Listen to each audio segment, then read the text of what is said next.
কালি বাক্সা জিলাৰ মুছলপুৰত যি এটা অপ্ৰীতিকৰ পৰিস্থিতি ঘটি গ'ল আমি অসমীয়া যুৱ মঞ্চই দুখ প্ৰকাশ কৰিছোঁ কাৰণ তাত দেখা পাইছিলোঁ যে বহুকেইজন সংবাদ কৰ্মী তাত আঘাতপ্ৰাপ্ত হৈছিলে যেনে DY365 ND24 Pratidin time NK TV news 18 প্ৰথম খবৰ প্ৰাগ নিউজ প্ৰতিনিম্ব লাইভ এনি ভাৰত আদি কৰি বহুতকেইজন তাত সন্মানীয় আমাৰ সংবাদ কৰ্মী তাতে আঘাতপ্ৰাপ্ত হৈছিল আৰু দেখা পাইছোঁ তাত পুলিচ বিষয়াও বহুখিনি পুলিচ বিষয়াও তাত আঘাতপ্ৰাপ্ত হৈছিলে আৰু তাত বেছিকৈ দুখ লগা হ'ল যে DY365 গাড়ীখন জ্বলাই দিয়া হ'ল আৰু তাতোতকৈ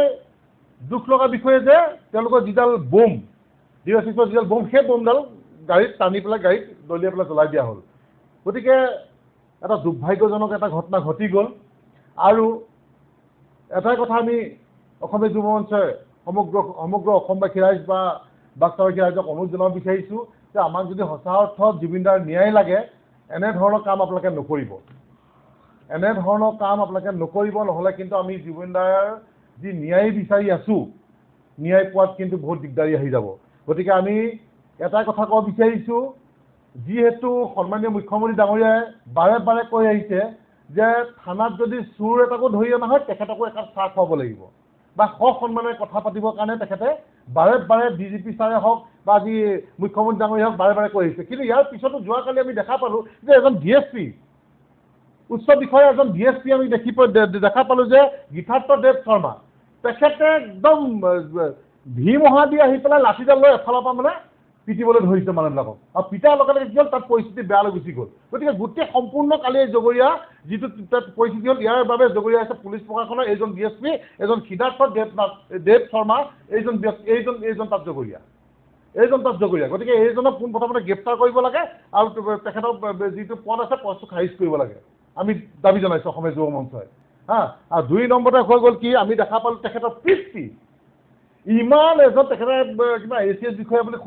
শুনিছোঁ বা গম পাইছোঁ ইমান ফকলন্দু মানুহ থাকেনে তেখেতে শিক্ষিত কিন্তু শিক্ষিত তেখেত নহয় অশিক্ষিত মানুহ তেখেতে এইজনটো তেখেতক হিতেশ দেৱ শৰ্মা তেখেতে পষ্টটো ডিলিট কৰি দিছে তেখেতে পষ্টত ইমান এটা বাক্য লিখিছে যিজন জুবিন গাৰ্গ আমাৰ হিয়া মধুৰ কাৰণে গোটেই অসমবাসী গোটেই ভাৰতবাসী বিশ্বকে কান্দি আছে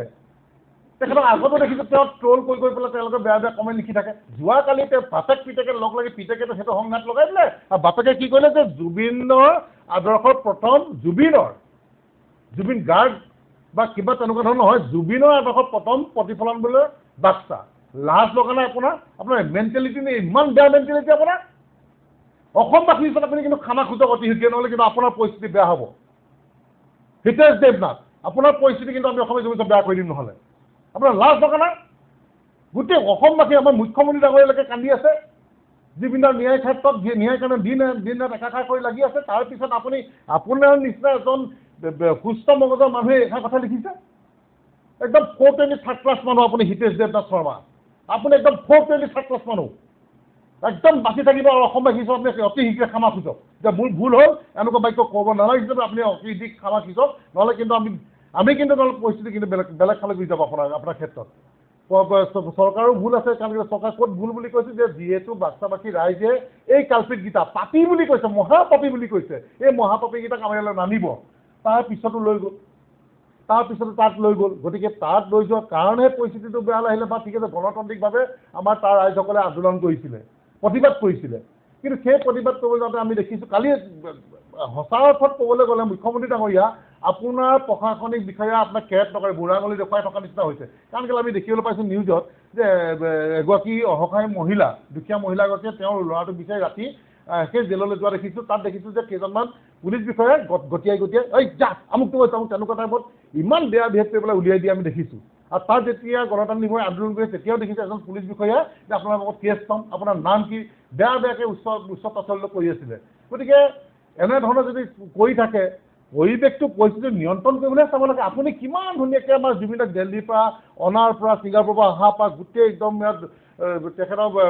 ধৰ্মস্থলীলৈকে কিমান ধুনীয়াকৈ আপুনি সুন্দৰকৈ আপুনি কামখিনি কৰি আছিলে ন্যায়কৈ কামখিনি কৰি আছিলে কিন্তু আপোনাৰ পুলিচ বিষয়াই আজি কি কৰি দিলে গোটেই জ্বলাই দিলে বাক্সা